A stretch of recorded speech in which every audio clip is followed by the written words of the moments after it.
All right, what's good, guys? This is episode 1 of the Diagofit podcast. I didn't even know I was going to do this shit. Kind of just happened on a whim.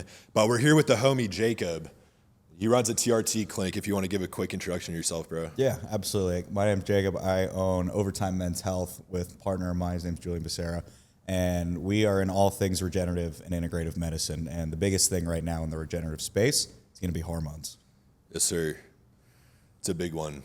So we figured that we just shoot the shit this episode. Don't really know what we're going to talk about, but it's going to be all things gear related because you know me, guys. I love steroids. I love trend. So we are going to be talking about gear. Now, yes, I wouldn't say I necessarily glorify gear. I definitely do. But I like to preach taking the shit in a safe manner because if you just take shit like Togi, take shit haphazardly, you're going to fuck yourself up bad. So this shit does come with consequences. You want to make sure that you're optimizing everything, have your protocols dialed, make sure you're mitigating sides, and you are going to have a good time when it comes to gear. But if you do this wrong, there are serious health consequences, life implications. You can mess yourself up for life with this. It is not a game.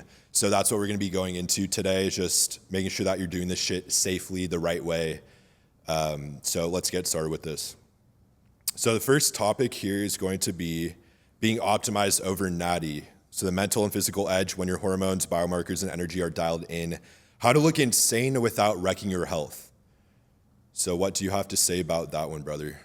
Well, we see people every single day, and I think you started with a good note. A lot of people, especially the younger guys, they see guys like Togi. They see guys like coming in saying, hey, you want to take a gram of tren and a gram of test and then run that and drink alcohol and do drugs. And there are a few guys out there that can really do it, but the mass majority of the population, you're going to end up with some sort of issue. So our whole thing is we are not the cops. We are not a traditional doctor's office. We're not going to sit here and tell you, hey, you can't take any steroids or we're going to report you. But we are going to make sure you're doing everything the right way. And the main thing that's going to come down to is your blood work. There are guys that use testosterone, steroids even, and do it at a very safe level for a very long time. However, there are guys that kind of go down the rabbit hole where they're just trusting somebody at the gym who's like, trust me, bro, like just stick it in your ass, right? And our main thing is we can get you a look that these guys are looking for, that full look that looks unnatural, but you can do it in a very safe way. And that's everything that we do. And for our process, it's really simple. You come in, first thing we do is we test your hormones. So we want to see what your T level's at. That in and of itself, pretty much everybody's low. And they're resorting to steroids because they can't put on muscle mass at the rate that they want to because everyone's got low T. And that comes from a million different things, whether it's the microplastics in the food, the water, everything we do, the pesticides on the food. It all has what's called xenoestrogens, which is why you see a lot of these kids, they look like in high school, they look like they're 12 years old. And they're graduating. Meanwhile, the girls, they're overdeveloped, right? They start developing when they're 10, 12 years old now. And it's because there's so much estrogen in everything that we consume. So a lot of these guys go their whole lives never testing their testosterone or their hormones because their primary care is never going to do it.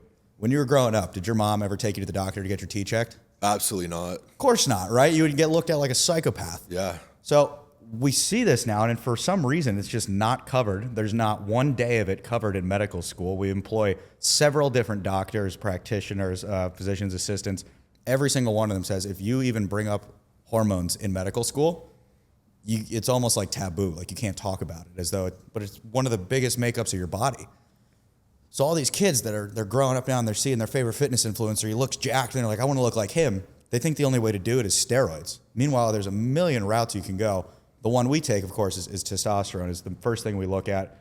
There's natural remedies and there's things like replacement therapy. Now for your audience, it's mostly going to be on the steroid side of things. It's mostly going to be using testosterone as a performance enhancement, less as a balance. For us, we believe there's kind of a middle ground where you can get that look without completely destroying your internal organs. 100%. Yeah, dude, like going back to your point on everyone having low tests, like it is so true, bro. The amount of clients I get that come in with completely crash tests they didn't even know is alarming. It's absolutely alarming. And I do believe on your point of like getting your test checked, this should be part of everybody's like physical checkup, bro. At least if you're a male. For females too, yes, it has a some play in things, but with males specifically, like we're at the worst point in society right now where every guy's test is so low, and it is because of society's consumerism mentalities and stuff, and everyone's giving advices like porn and fucking drugs and weed and all this shit that completely destroys testosterone. So it is a major problem. Getting on TRT is a solid fucking option, and I do think that anyone even considering it should maybe give it a try, but understand what you're doing, because a lot of people don't understand this. A lot of people that watch my shit, they're just gonna hop on haphazardly, take test and fix everything. It's not like that. When you get on TRT, it's a lifelong decision, as you know. Like once you get on this, first off, it becomes psychologically addictive. It's not physically addictive. It's not like meth, heroin, where you're actually going to get addicted, but it is very psychologically addictive.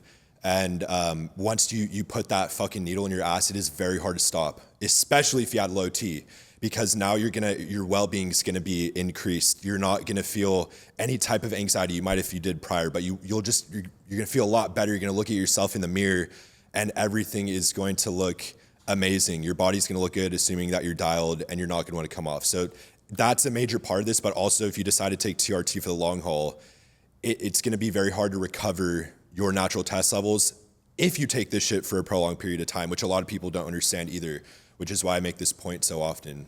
You know, there's a lot of things you can do to actually preserve that. One of the two protocols that we do in-house is either HCG or enclomiphene while doing testosterone. So a lot of people are familiar with them as a fertility medication, right? You blast your whatever you're going to take, and then you take your HCG when it's time to have kids. Something I do personally and something we recommend at Overtime is you actually take it throughout the cycle, throughout the time that you're on the testosterone. Interesting. It actually keeps the pituitary and your testicular function, everything working throughout the time. Because the biggest side effect that everybody talks about when you're on T is your nuts shrivel up. Yes. You ever heard of chestnuts? Yeah, bro. Your nuts shrivel up so far that they're in your chest. That comes from David Goggins, but he's talking about more guys being soft than he is actually testicular atrophy. But you can eliminate these things, especially testicular atrophy, and keep your testicles functioning with using things like HCG and enclomiphene throughout the time that you're on testosterone. It keeps everything working and tells your body, hey, although there's testosterone here and you don't need to make more, we do want to keep our testicular function and preserve your fertility. Because a lot of guys go on, and the biggest thing we hear from young guys that come in, they're like, hey, I want to have kids one day. Yes. Right? So do I, you know? But it's huge. I've been doing testosterone replacement therapy since I was 23 years old. I started off as a client, as most do, and then I saw a lot of the errors in the industry. One of the biggest things that aggravated me during my early time, I was just kind of following the advice of the doctor who gave it to me. They gave me a compound called ganadorelin. You familiar with this one? Yes. Does almost nothing for your fertility. Almost nothing. And all it does is protect the atrophy, so it stops them from shriveling up. But it doesn't do anything to actually keep you fertile. And I took it for over a year, and I was wondering, a little TMI, but you start going and you see that the substance is actually clear, right? It's supposed to be white when you ejaculate, right? Yeah. And there's a clear sign that there's nothing alive in there, right? And I go to the doctor, I'm like, what's going on? I do my own research. I find out ganadorelin has little to no effect on fertility in the slightest, but it's a much higher profit margin, so a lot of these places will push it. Because HCG, there's only one company that can make it, Pregnolon, or I believe it's Pregnolon. Pregnol. And there's not much margin on it. But the biggest thing with us when we started our company was we wanted everyone to come here knowing what they're doing is going to work, as opposed to what can we make the most money on with these guys. And the youth especially is very susceptible to the white coat syndrome. White coat syndrome, like if a doctor tells you it, that means it's true. Such a trap, bro. 9 times out of 10, it's not freaking true. Yeah. And we were talking about this earlier, previous medical things we've talked about, and you'd be surprised how many of these guys really don't know the answer to your problems and how much of it you have to take into your own hands. And I think we saw the biggest awakening of that during COVID, where everybody was getting these vaccines. It's like, oh, okay, now I'm good. And then everyone got COVID again. And the doctors were like, oh, what do we do now? All right, tell them to get another one, right? And they just kept rolling and rolling. And all of a sudden, these guys got 5 booster shots. And it's not just that, it's everything else. They everything. just dope you up, bro. They want you to have low T. The shit they put you on makes you have low testosterone. And it's like, I made this joke where it was like, I trust my plug more than I do a doctor. Because it's like, I'd rather go to a guy that at least wants my tests to be in the optimal range and just get my shit there.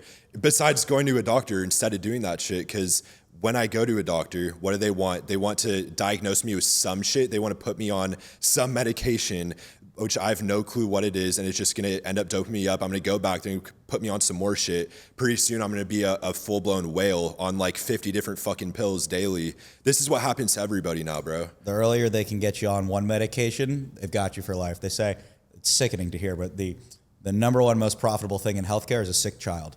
The earlier they can get you on the first medication, that one medication that you take, whether it's for liver, kidney, brain, ADHD, how much are they giving away that crap? That one medication will then cause a different problem. Now you have to have two medications. Bro, that one causes another. It's so evil. And by the time you're 30, 40 years old, you're on 20 different things and you're a customer for life.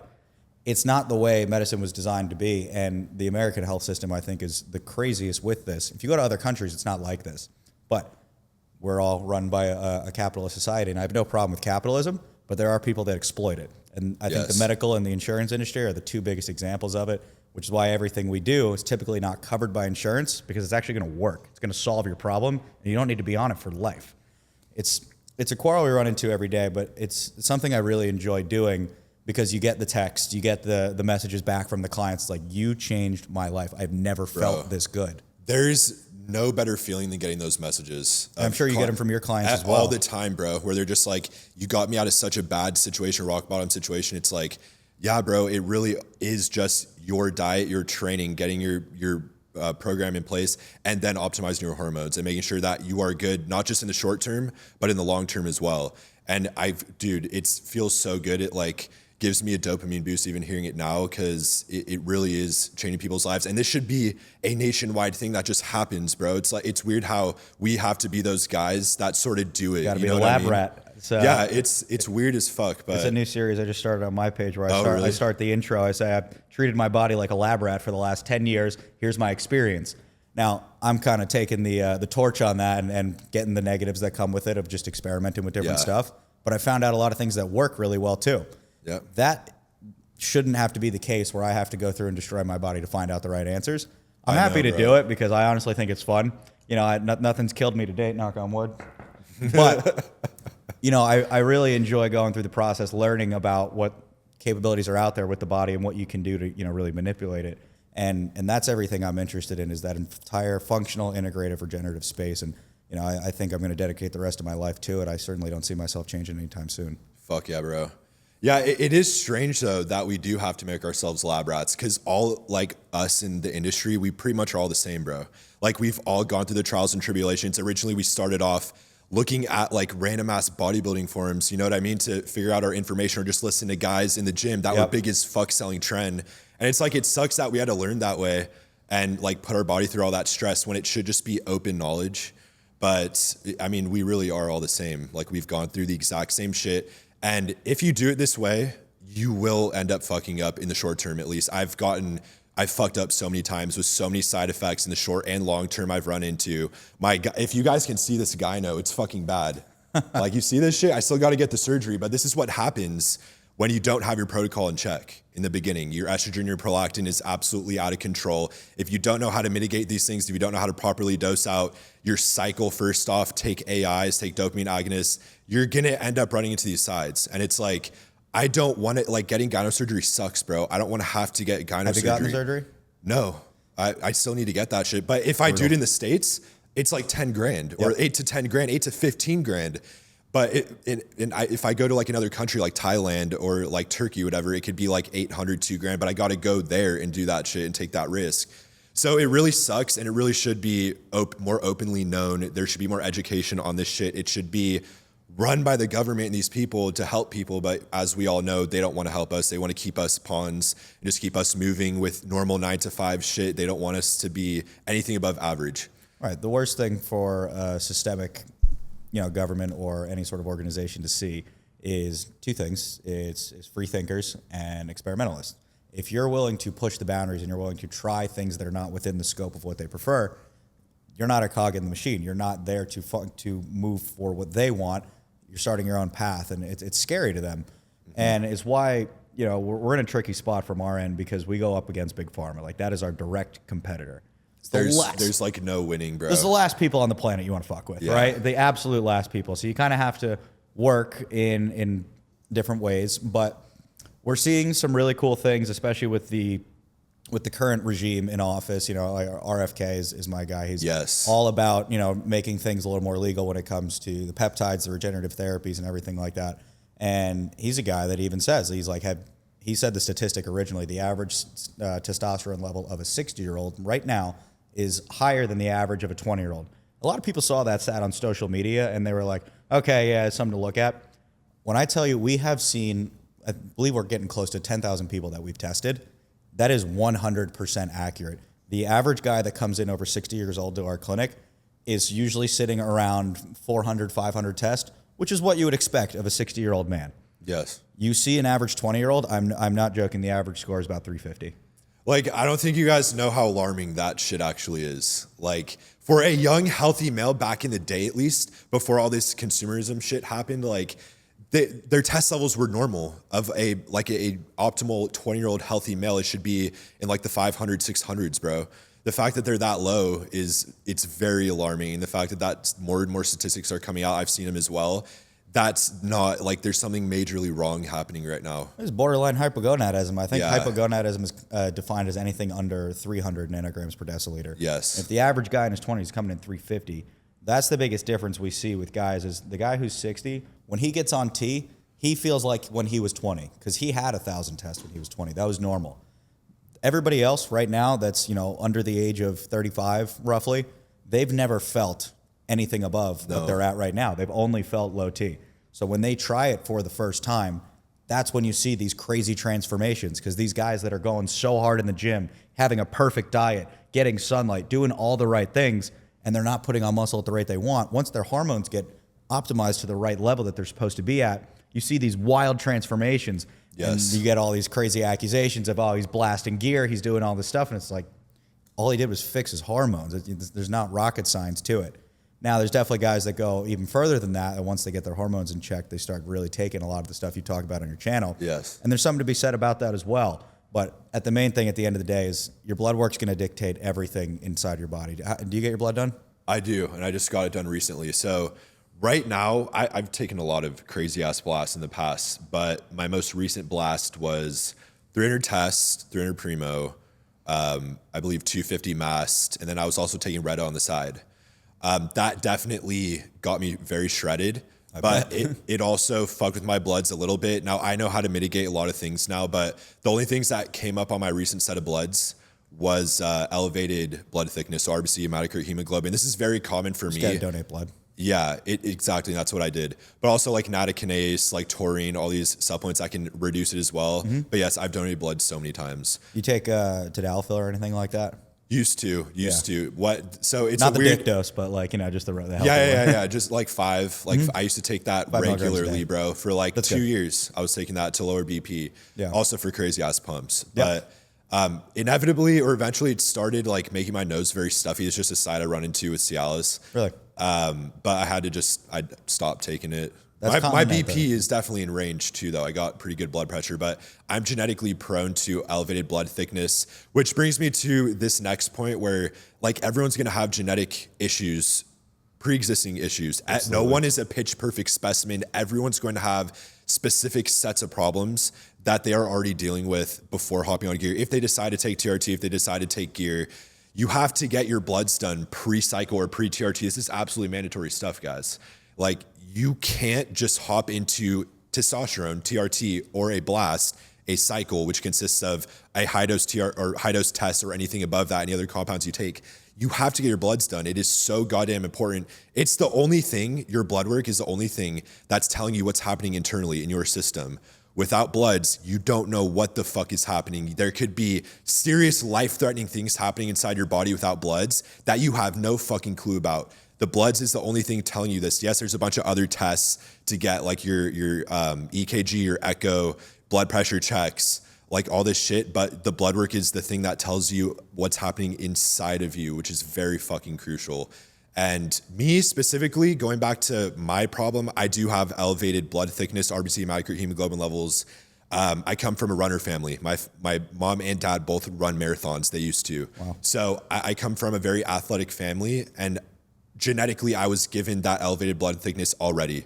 So that's something I always have to be worried about now. If I hop on gear, it gets fucking worse. This is always how it's been. Some people might have pre-existing issues to liver problems, kidney problems, to cardiovascular problems, cholesterol problems. Like, everyone's going to be different. So getting those bloods done is so crucial, for real. Absolutely. And there's other things you can do with that as well. You can really dive down the rabbit hole.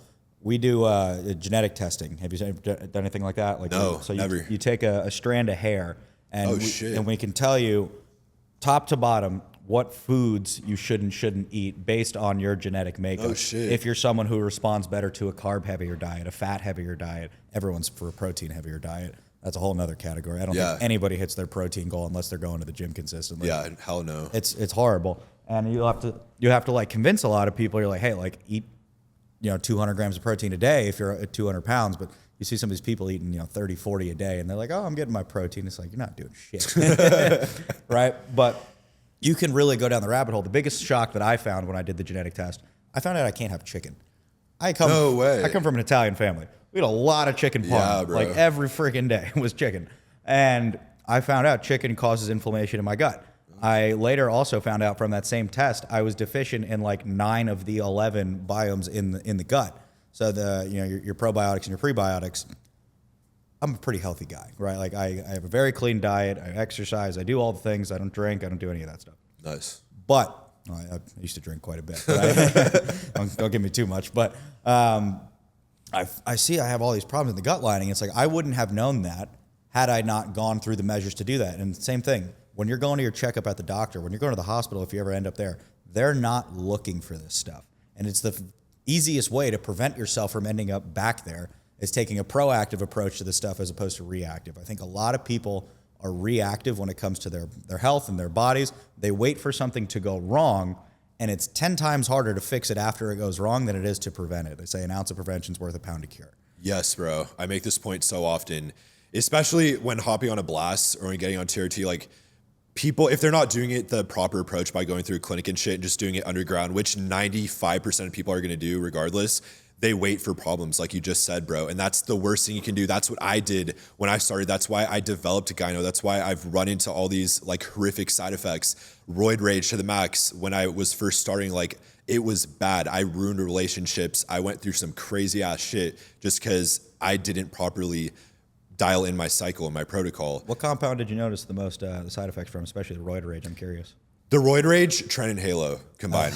You're asking for it there? Yes, bro. When I took that cycle with both those combined, it was bad. Like, I was just like punching concrete and like fought my dad pretty much. And it was just like not good, bro. Like, shit that I would never do prior. And also, you guys have to keep in mind, I was one of these retard kids that hopped on gear at a very young age. So that's why I say my dad, I was still living with my dad.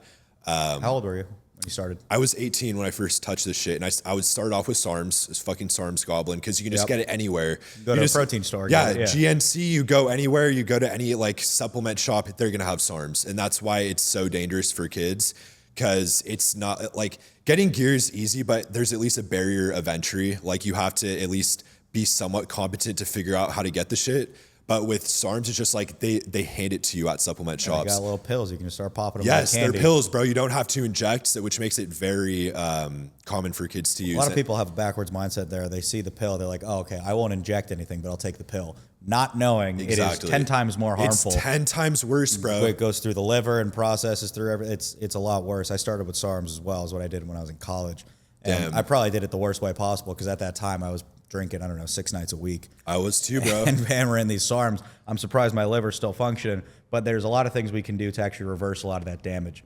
Unfortunately, I had to go the reactive way on some of this stuff, but now I'm very proactive with it. Biggest thing for anybody who's using anything, steroids, testosterone, doesn't matter. I always recommend glutathione.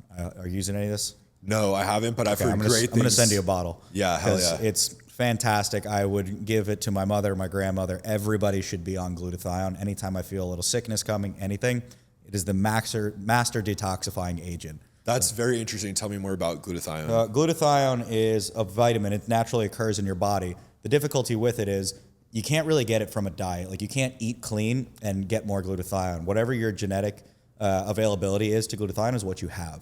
So when we have people come in, anyone who's on a testosterone protocol with us, we give glutathione included. Especially when we want to look at the liver enzymes as well as kidney function. Everything that people talk about, like, oh, you're going to get on testosterone, you're going to have a heart attack when you're 40. I'm like, yeah, if you abuse it, right? If you go out for a drink with your buddies, are you going to die of alcohol poisoning? No, probably not. But if you take 40 tequila shots in a night, yeah, you might have some trouble. But there are things you can do to revert a lot of that. So glutathione is probably my most favorite supplement that I take just because it's so versatile. I hardly get sick anymore. I had something, I don't know, 2 months ago, and it took out, like 3 or 4 of my close friends, and they were like down for the count.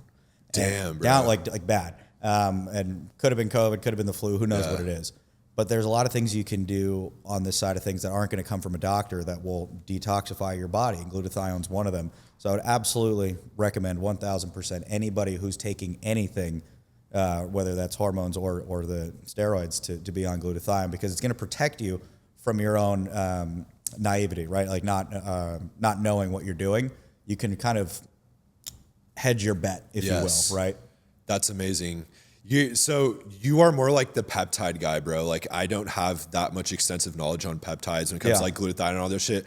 I mainly just stayed with the gear shit. Like I know everything related to steroids. You're like the peptide guy. I wanted to touch on this.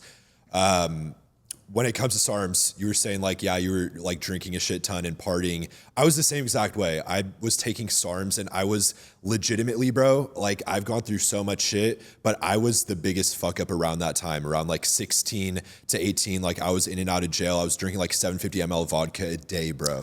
Because I was just going in and out of stores, swooping bottles. Like I'm an addict, heavy alcoholic, drug addict, all this shit.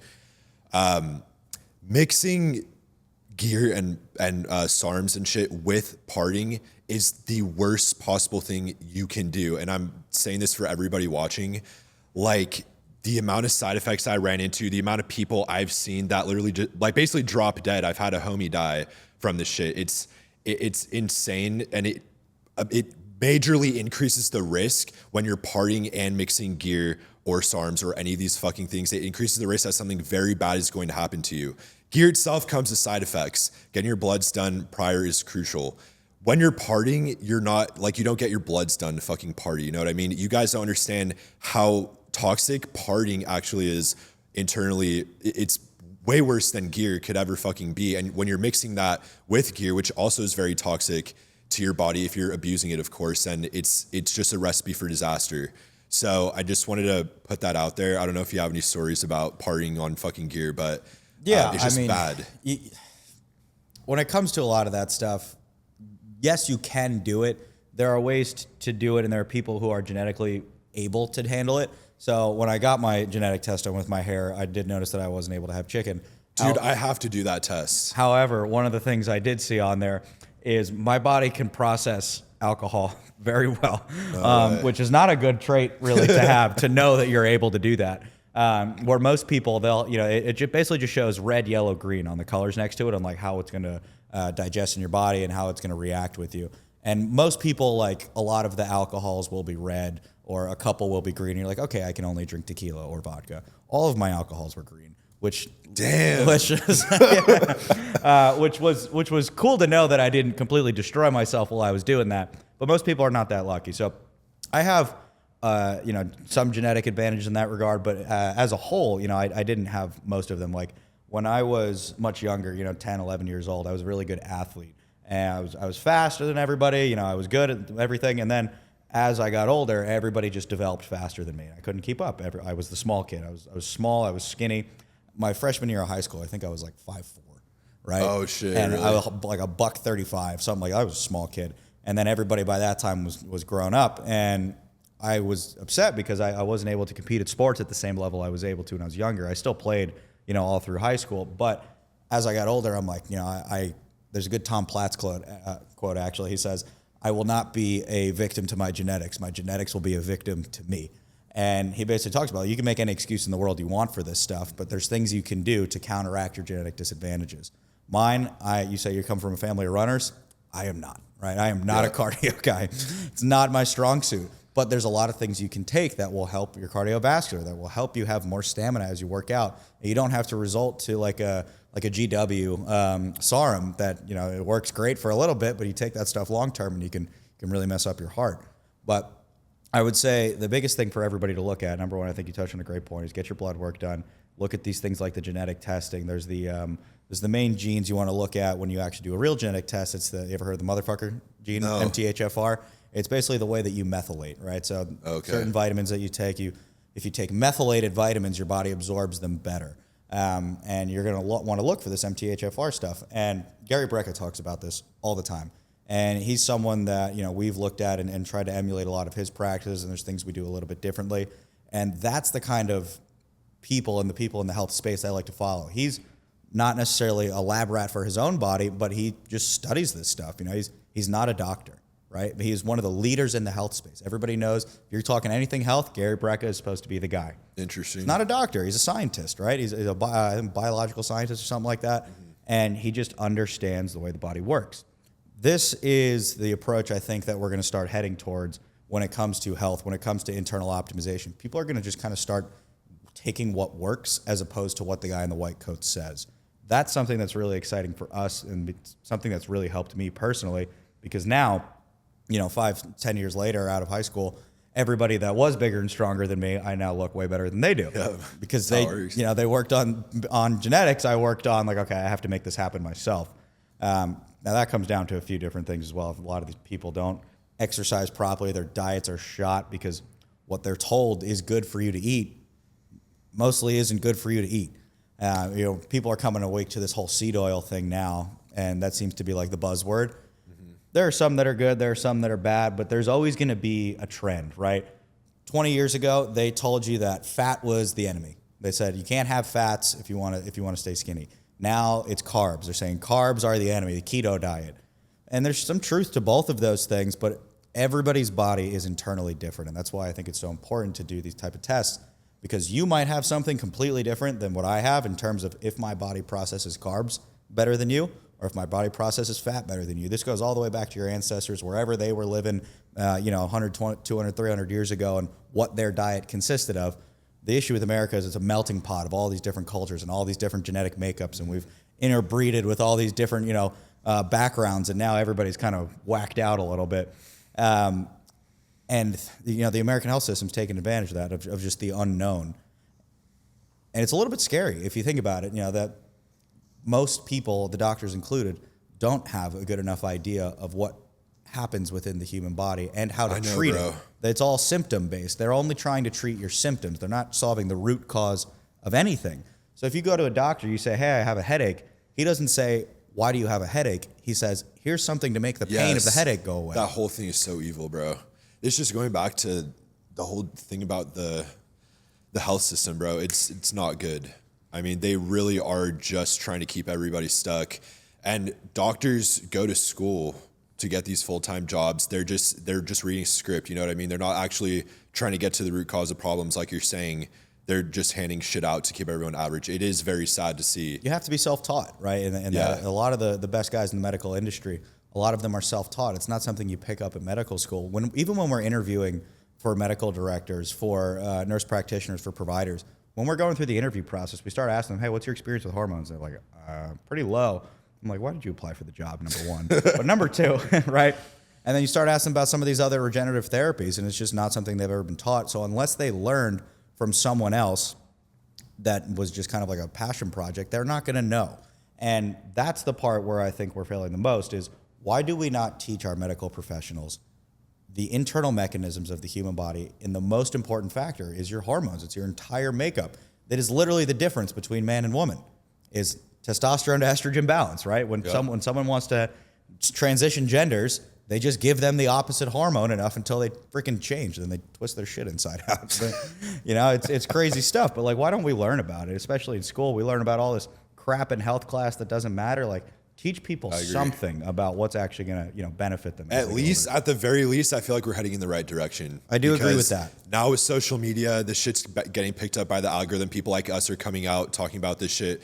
It's just a matter of time before shit flips. It's never going to be the way it was, but it's just a matter of time before this gets mainstream and then stuff starts to slowly change. I think we are on the right trajectory, especially with like RFK, like you were saying earlier. I think we are on the right trajectory, but it is going to take time. Everyone's so fucked. Like this is a big, long switch that needs to occur. So where do you see yourself fitting in with stuff like that? You know, what's your goal with the clients that you work with? So eventually, like in terms of all that shit, I think eventually I kind of want to do what you're doing, bro. Like start a TRT clinic, just get everyone like legitimately on this. I already work with people to get people on legitimately, but I do see so many of my guys come to me, so many of my followers, clients that come to me with these shot levels. I've seen it firsthand as you have. And it is very sad, bro. It's like the fact that they have to watch my content, the fact that they have to DM me telling me that they have these problems, literally apply for coaching with me just to fix this shit is fucked up. Like this shit, they shouldn't be doing that shit. It should just be normal the way it is. They shouldn't be experiencing any of these problems, but they legit have to go out of their way to ask a guy on social media for this. This is not how it should be. So inevitably, I think that I want to start probably TRT clinic, do the shit the legit way, and just help as many people as possible. That's the end goal with me. And I think the more people that do this, the more people that spread the word about all the shit that we're talking about, I think that's how we're going to slowly start transitioning the world into a better place, especially hormone-wise. Yeah. Do you ever see things like steroids becoming legalized the way they are in other countries? Like, for example, you go to Mexico, if you go to a drugstore, and you say everywhere, you never left the country, but like you get Trent in the fucking corner, like with a donkey and literally TJ, anywhere. bro. Now, I'm not saying we should model ourselves after Mexico, but do you ever see it heading in that direction where you can kind of just get this stuff readily? Bro, I don't know, to be honest. I think if there's a money incentive by Big Pharma and all these motherfuckers, then yes, for sure. But because there isn't, like, it's not going to happen. If there is, it's the same thing with cannabis and weed, bro. Yep. It became legal because there's a money incentive. If there's no money, they don't give a fuck about us. They want money. So it's like, if there's money involved, they will do it. The question is, how is that going to become a reality? I don't see it happening anytime soon. Maybe. What are your thoughts? You know, I would be interested to see what happens. I think you're very on the right track when it comes to if there's a financial incentive or they can tax the shit out of it, then there's a benefit for them. These are a lot of the reasons that I personally think, you know, the American government system, it's not sustainable the way it is now because it's so infested by greed. And I think it was a Warren Buffett quote, actually, that it was really cool. It was something about the deficit, the national deficit. I don't know if you've seen this one, where he was like, I think I could solve the national deficit in a few minutes because we're trillions on trillions of dollars in debt. And he says, the new policy, any standing government official cannot be reelected if they show a loss or a debt in the deficit. Shit. And he's like, all of a sudden the debt would disappear because these guys' jobs are on the line, right? Yeah. So eventually, I don't know if that ever comes along. It's one of the biggest quandaries I have because for me, myself, and you know, for my family and everybody like that, I physically know how to keep them alive longer. I could go to my parents right now, and I do this stuff, and I could say, I want you to take this, this, and this. You'll never have to go to the doctor. You won't get Alzheimer's. Alzheimer's, by the way, one of the most preventable diseases on the planet. Same thing with cancer. It's really easy. And I could, you know, if I wanted to, keep them alive longer, but it's so many steps to go out of the way versus you go to a place like Turkey. I have a buddy that lives in Turkey. He's a really successful guy. And they don't have cancer. It's just non-existent. Wow, bro. It's like, he's like, people don't get it. And they don't get Alzheimer's. And they don't get a lot of these problems that we have as we go into old age. And I wish I knew this before my grandparents went, because I'm like, a lot of the stuff that they were experiencing, I don't know if I could have prevented it, but I could have definitely prolonged a lot of their life and given them a higher quality of life. And, you know, knowing that, it gives me a reason to kind of get out of bed every morning and be like, there are other lives out there to change. But I run through that difficulty of like, do I want to stay in America if I know that this is going to be my problem? You know, we talked about, you know, Dubai and other places like that, where I think that's where it's headed. I don't think, you know, in 50 years, we'll be looking at America as the powerhouse of the planet anymore. And I think a lot of that will stem from things like the healthcare industry, the insurance industry, and even the direction of the economy is it's going to get so split between you're either rich or poor, right? It's gonna. The middle class is already pretty much assimilated. It's not there, and if you don't get to the rich by the time that happens, you're shot. You're like, you are just one of those, like you said, like the pawns, like the drones, one of the one of the cogs in the machine, especially as robots and AI, everything starts taking over. Like, you are not going to have a job unless you are already set up for success. So I think there's not a better time to make that your priority. And I think that all stems back to these guys that are just weak and lazy and they don't have the motivation to do anything because they're shot out from everything they're doing. Exactly, bro. Because it goes back to the whole thing of everyone being on low test. Now, I think that if steroids were legalized, if you could just get this shit, think about how different our country would be. All these problems that people are running into now with fucking being depressed and low work ethic and being lazy as fuck and like having panic attacks and all this weird shit, ADHD, bro, this shit would not be a problem if people just had optimal hormone values. Nothing would be happening right now. So think about if gear was legalized, not just gear. I'm talking about like testosterone, like normal TRT to get your levels back to normal. Just think about how much better of a place this would be, how many problems that would resolve. And like people would it would be going back to normal, bro. And none of these problems that are happening now would be happening. But I feel like there's an agenda behind all this shit that's happening. And it's the consumer mentalities, all these problems are getting people on meds. And it's like a whole money machine, but it's fucking everyone up to the point where like they're on social media trying to find guys like us to fix them. You know what I mean? What's your thoughts on that? So I'll give you a devil's advocate of that is what if I were to say, well, you're just kind of pushing the same crap. You're looking to make a buck. How do you differentiate of who's the good guy and who's the bad guy when everybody makes a profit at the end of the day? So you have to think about your lifestyle. What if you are balls deep in these habits, if you are giving into that consumer mentality, if you're fucking like watching porn, if you're eating junk food, if you are doing rec drugs, smoking weed, like, and you get on these meds, it's a Band-Aid to the solution. You might feel better temporarily, but look at your fucking life. You're a fat slob sitting on your ass, giving into instant gratification. It's either that or you pay someone a little chunk of money to legitimately better your life and allow yourself to live how you want to live and just better yourself for your whole fucking life. You know what I mean? And just be an actual man at the end of the day. These motherfuckers are 30 out here and they're children, bro.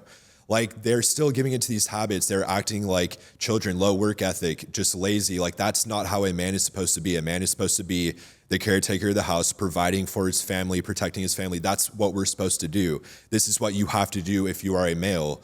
So you have to do whatever it takes to get to that fucking point. If you don't have it naturally, you have to fucking optimize your hormones. Nowadays, people are born with shot tests. It's just, that's how it is, bro. The shit you're eating, everything that you're doing, your phone, even just watching shit, like scrolling on social media, like this is all lowering test. So like, it's not your fault that you have low test. This is just the environment you were put in when you were born, but it's your job to fix that as a male. You have to make sure that you are doing whatever you can to protect and provide for your future family, for those around you, your inner circle, and to make sure that you're doing what you can to succeed in life. That's at least my belief and standpoint on this. Yeah. So how do you, I guess, counterbalance that if you're saying these guys shouldn't be scrolling on social media and wasting all their time when we're both very active on social media? I feel like with us, or at least for me, I'm trying to get people off social media. I'm trying to, like, my business, it lives in social media, but that's because all the people that are scrolling that watch my shit are balls deep in bad habits. If you are scrolling on social media, your habits, like, this is not a good thing to be doing. You're giving into instant gratification scrolling. My whole thing is I'm trying to get you into my system, into my echo chamber, so that you do end up bettering yourself. All my content is like self-development, bettering yourself, so that you get to the point where you don't need to be on social media. You can start producing instead of consuming, and you can be like one of us that's helping people get out of this fucking trap and this hole that 99% of America seems to be in at the moment. That's my viewpoint. Yeah, my ideal scenario, right, is not to have to use social media. I use it right now as a means to kind of, like you said, spread the message. But, up until my freshman year of college, I don't think I had an Instagram post. Like, it was not something I innately found super interesting. We caught a little bit of traction when it came to the overtime page, and that was the first time I realized, okay, if you put a certain message out there, and we use a little bit of comedy, we use a little bit of all this, but it's kind of the jab, left hook approach to, or a little bit of comedy, a little bit of value, right? You got to do it. That's how you blow up. Exactly. And I, would love to get to a point in my life where I don't need to be on it, right? Where I don't have to use it, because I do think it's not good for the brain. I don't think we were ever meant to see all of the world all the time. It's impossible to have any sort of self-esteem or to have any sort of level of security in yourself if you're only seeing the top 0.001% on your phone all the time. We were not meant to see this many attractive people. Yes, right? I agree. You go on your phone and you look at the women around you that you associate with, and then you look at these 10 girls on your phone and you're like, how come I don't have this? Right? Yes. And everybody thinks they should have what they see on their phone. It's such a small subsect of women, and all of those women are only going for the top 0.0001% of guys. I fully agree. I feel like that's causing a lot of mental problems with males specifically, because it's like, it's completely unachievable. Even the shit you see on social media with fitness influencers and fucking models and shit, this is not real. It's not how they actually look like. Go look at a celebrity, their prime picture where they look like really fucking good, and it's like a chick with like big, like nice, perfect tits and like a big ass. You know what I mean? You look at them in person and they look awful, bro. This is like the representation of people on social media is not actually what they look like. And I feel like that is causing a lot of like depression and shit, especially in young males, because they just feel like it's so out of range to achieve that. And it's like, it's not even fucking real, bro. Like, just do what you can to get the right woman in your life that is going to help you and propel you forward to success. That's what you should be looking for. The stuff on social media, it's really just like algorithm rage bait shit to get people to like. Everyone wants to see like a bad bitch, or if you're a girl, you're trying to see like a hot dude. You know what I mean? Yeah. But it does cause problems, I think. And there's a cool stat. They did a study on like Hinge, one of the dating apps, Swiped, and it said the top 50% of the most liked women only swiped right on the top 10% of men. So the full split was the top 20% of men were getting 80% of the swipes from women. Wow. So that's a general rule in a lot of things called the 80-20 rule, but the top 20% of men are getting 80% of the swipes. So if you're not in the top 20%, you're basically kind of left with the shit that's left, right? And that's where people get things like depression, and that's where they start questioning themselves. They're like, why am I not as good as how come I can't get these women? And internally, you think the logic would be, okay, I'm a dude who I'm in the 50th percentile, right? I'm not shit. I'm not amazing. I'm kind of right in the middle. You would think I should also get a woman who's kind of right in the middle, and vice versa, right? If you're a 50% woman, you think I'm going to get a 50% dude. The exact opposite is happening, where it's like you have these dudes that are maybe in the 80th percentile or 70th percentile. So let's say you're 7 out of 10 on the, how good of a dude are you? And you are still having to fight for the 3 out of 10 women, because all of these dudes are giving all of their attention to all of these women all day. Yes. Because of social media. You have access to everywhere. There's no such thing as like the small town hot chick anymore, because she's now getting flown out here to Miami by all these rich dudes that found her on social media because she looked good in a couple pictures. It makes it next to impossible, and I think it's part of the issue we have in dating, especially today. And a lot of women even suggest, I live in Tampa, and there's a connotation in Tampa where it's like the dudes want to be treated like women, like they call it princess treatment, right? The dudes all want to be catered to, because the top 20% of dudes, they're getting the experience of what it's like to be a woman. They're getting all this gratification. They're getting all of these compliments from all of these women who are only fighting for this small subset. Yeah. And it's so common now, and I think it's why dating culture has made such a shift. And this is what leads to people saying, fuck it, I'm just going to take shit tons of gear so I can get jacked. And half the time, the chicks they're going for don't even give a fuck about it, right? Yes. You get to a certain point of being big where it's like, you're just like big, right? It's if you added an extra 20 pounds of muscle, that's the same chicks, you're just going to be the big guy. 100%. They don't know the difference. Yeah, I think that you're right. A lot of these people, they're like not socially the right way, or they're just very insecure. They feel like they can't achieve this. Well, what you're looking at isn't even fucking achievable for anybody, because it doesn't actually exist. Like, these chicks, yeah, they're bad, but they're not the way they portray themselves on social media.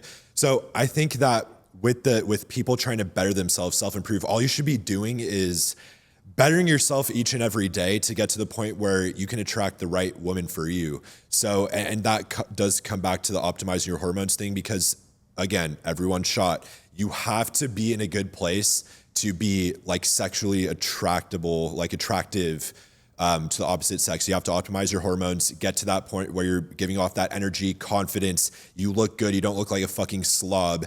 And at that point, you can get what you want, and you'll attract the right person to you. You don't have to chase this shit. The right person will fall into your life. The right female will come to you when the time is right. That's why I think that these dating apps, like when you were talking about that shit, it is so evil, bro. Oh, yeah. The whole industry behind it is evil. And I think that anyone that goes on there is just going to have such a letdown when it, like I tried a dating app once and it was a horrific experience, bro. Like you pay money, to like, I guess, get better access to girls or some shit. Yep. And it's like, it's just a free for all. Like you're just basically going on there to fuck a chick real quick and then get off the app. It's exactly like, what it is. Yeah. Like I'm not trying to do that. You know what I mean? I was on them for a little bit, especially in college. It was really popular at my school. And it took out all of the social interaction. There was no go up to a chick in class or say like, hey, what's your number? It's, let me see if I see her on whatever the fuck I'm swiping on right now. It's so and you bad. get addicted to it because it makes it easy. It's not hard today to have sex with a lot of women. I think a lot of people look at it as in like this scarcity mindset that they have to like scavenge up as many women as they can have sex with. And that's why there's such like a weird like hookup culture going on, because we've glorified the fact of, look at this guy, he bangs all these chicks. The Hugh Hefner type, like, oh, he's the man. And sure, that's cool, but you talk about attracting the right woman. What is that to you? Like what is the right quality? The right woman is going to be someone that holds you down. It's going to be someone that holds you accountable, that keeps you grounded so that you can continue on your grind and keep bettering yourself every day until you get to that pinnacle point to where you can do whatever the fuck you want. That should be all our end goal, is to be financially stable, to not have to worry about money first and foremost, to look good, to be able to, again, going back to my point, protect and provide for your family. And you want someone directly next to you that whole time guiding you through that shit. If you are single and your mind is still on females and like trying to like hook up and do this shit, it's just not going to work, because that shit is such a leech of energy. If you give into that shit, it's major distraction. You can still be single and do this shit, but I'm just saying, if you have the right person with you that's going to hold you accountable, it's going to make it a million times easier. And that's where optimize your hormones comes into play, because let's be real, you're not going to attract that right person if you're balls deep in bad habits, if you're a fucking slob. You're going to attract a slob if that's how you operate, if that's how you look. You're going to attract someone exactly like that, and you guys both are going to bring each other down into a spiral and just lose. You're going to keep each other losers and average. You have to better yourself first, and then that's when you get the right person, and then you guys both propel each other. I would give you a counter argument to that, because I see a lot of times where it's not two similarities. A lot of times it's opposites that attract, right? Because you'll have either a really good dude or a really good chick, and they'll end up with someone you're like, why are you with them, right? And oftentimes it's just the anchor that brings the other one down. Yes. I do agree that you'll spiral each other downward, but I don't usually think it's two people that are pieces of shit, right? It's one person that's a piece of shit, and then the other one wants to fix them for whatever reason, for whatever thing they went through when they were younger. They want to fix this person that's having a rough go at it right now. And that is the single, in my opinion, worst task you can take on, is trying to bring someone up out of the shit gutter. Yeah, it's dangerous. Because you're 9 times out of 10, you'll just end up there with them. Yeah. There's a Dan Martell quote. I love Dan. You know Dan Martell? I don't. He's a YouTuber on YouTube and Instagram and everything like that. And he's a very business guy, but he's also jacked, so I listen to him. Oh, yeah. But he says there's two people. There's energy givers and energy takers. And he said, I started following this advice, changed my life. It's like, if you just stop associating with energy takers, no matter who they are, it could be your brother, your mother, your sister, whoever. If you stop giving all of your energy to energy takers and only do it with people who give you energy, the shift in your output, the shift in your outlook on life drastically changes into what can I give, as opposed to I have to keep scavenging. What can I take? Because your energy is just flying out the door to all these people that are taking it. Now, that doesn't mean if your brother is not an energy giver that you should just never talk to him again. But don't feed into that bullshit, right? Like, don't feed into the negativity. Yes. I can't tell you how many hours I've spent talking to either former friends or, whoever, and just trying to be like, hey, like, they're asking my advice, or even if they're not. And I'm like, hey, like, all you have to do is just make this one shift. And then you're like, okay, what can we do to make this shift? And you give them all the advice, and they're just like, yeah, well, I don't know if I'll be able. And just like, you got to try. If you don't make any sort of effort, it's never gonna even start. And 100%. people are so afraid of starting that they'll never even try. They're afraid of failure. Is the thing they say. Fear kills more dreams than failure ever will. And I think that's really true. And it was something even for me that I struggled with, especially when starting social media. When we made our company, the original thought was we're going to have like a stand-in actor who's going to be, the front man, who's going to be the face of the company. We're like, we're a little young. We might want somebody older to demonstrate the company and everything like that. And our social media guy was like, hey, like, there's a lot of really good founder-led content out there. I think you guys should do it. We're like, I don't know. Well, we did it. And had we not had him to give us that little nudge, we probably wouldn't have, and we wouldn't be in the situation we are today where we get to work with all these big celebrity clienteles because our Instagram does well. And that for me was a bit of an awakening. It's like, holy shit, like how many things have I bitched out of because I was afraid of it not going well that could have completely taken my life in a new direction. So when I feel that now, when I feel that little fear come in, I'm just like, just fuck it, just try it. If you fail, who cares? 100%. I've been through that so many times, bro.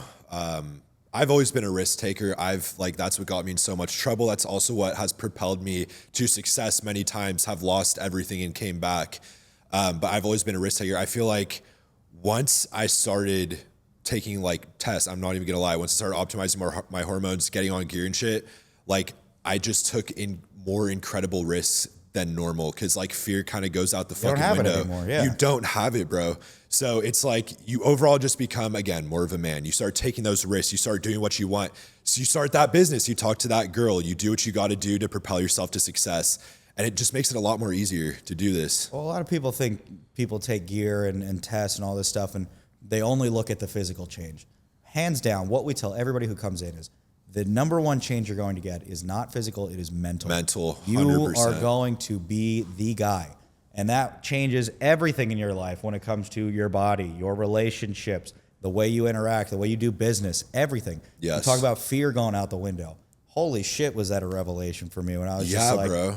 If it fails, who gives a fuck, right? Like you have enough security once your levels are optimized, once you feel that, that T, you don't care if you look like an idiot because I would way rather look like an idiot for 30 seconds than live my whole life like a schmuck who never tried. And regret. It's not even close. And the amount of people that do it because that's the path of least resistance is horrifying. So we see these clients come in when they're telling us, hey, you changed my life. It's not because they put on 10 pounds of muscle.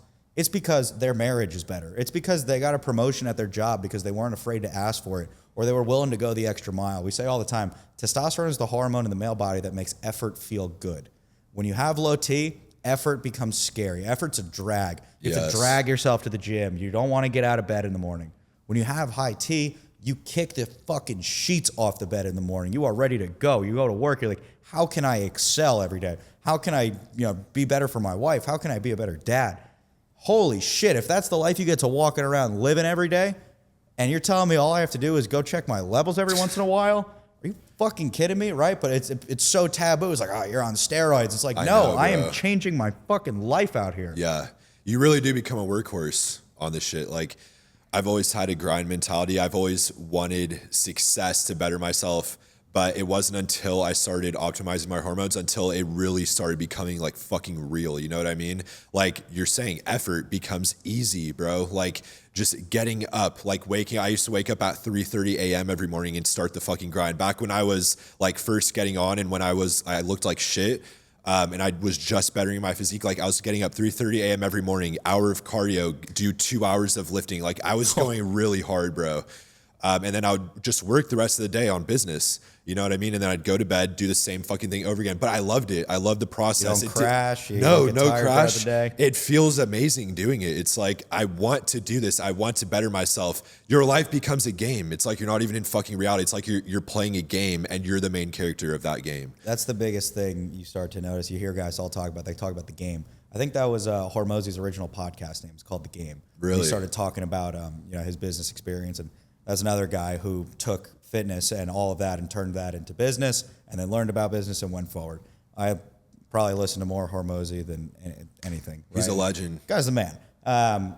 And one of his greatest things is like, he's so blunt with it. He just doesn't veer away from the harsh truth, which for a lot of guys is you're just soft, right? At the end, no one wants to hear it, but like the things that you want, they require a level of discipline. They require a level of doing things, of risk taking, that you can fool yourself into thinking that you're making these calculated decisions that, oh, I'm not doing that because it's not the right time. That's a soft mentality to me, right? Yes. And then people have this audacity to say, oh, I think I deserve more for how hard I work. And as another Hormozy quote, he says, you deserve exactly what you have. The only things you have is what you deserve. That is what you've accomplished. Maybe things haven't gone your way, but nothing goes perfect for anybody. Yes. So, to make the statement that, oh, I deserve better, he deserves better, she deserves better, it's not real, right? They deserve what they have created for themselves. And that's when it turns into a game, exactly like you talked about. And that shift, when you start taking testosterone, for me, it came around the second or third month. The first month, you just kind of really feel good in the gym, you're getting the extra pumps and all that stuff's good. But then when the mental kicks in and life literally turns into a game, it's like, what can I do? What can I change from my life to make this outcome happen? Yes, bro. You start creating your own reality. Whatever you want, you can manifest that shit into reality. It's like, did you ever play GTA 5 as a kid? Put a lot of hours on that. Bro, I did too. It's like, we're literally out here living that shit in real life now. And it's like, you really can do whatever you fucking want once you start holding yourself accountable and you tell yourself, the only reason why this outcome is happening is because of me. You literally control everything that happens in your life. So whatever position you're in, whether look, some people have it worse than others. They're born into poverty. Some people are born with advantages, but you are there because of you. You can literally change whatever the fuck you want about your life. You just have to do that shit. So if that means that you have to go get your hormones checked and get your hormones optimized, and that's what you have to fucking do in order to start building out what you want with your life, with your business, with your body. It comes down to your own decisions. If you're too much of a fucking pussy and you're not going to do that, then have fun being average, because if everyone around you is average, if that's what you want, then that's what you're going to get. Because if you don't do anything to change anything or start putting in the fucking work to get to where you want to be, you will stay average and you will die a loser at the end of the day. And the last thing you want is to be on your deathbed regretting all these decisions that you made, instead of just taking that jump, taking that risk, doing what you need to do to win. You don't want to be sitting there fucking regretting everything at the end. Yeah, I mean, you've taken a risk. You've built up a big social media page. You never went the corporate America route, and you're 23 years old, and you're doing a great job at it. So when did you start social media? Was it after you started taking stuff like steroids and testosterone and everything? So I deleted, I was on Instagram and Snapchat a while ago. This was when I was 13, 14, back when this shit just started popping off. I think I was 10, 11 or somewhere around there when Instagram first came around. I was on those apps. Then I started slowly seeing that I was only on the app to impress other people when I was a kid. So I'm like, why the Pretty fuck am I? thing to have at that Yes, age. yes. My life has gone very quick, bro. People I'm 23, but people think 30. yeah, people think I'm 30 for the way that I am and operate and shit. But it's my life has gone quick, bro. I started being aware of this. I'm like, why the fuck am I actually posting this for other people? So I completely wiped out my page. I was like, I really don't give a fuck what anyone thinks.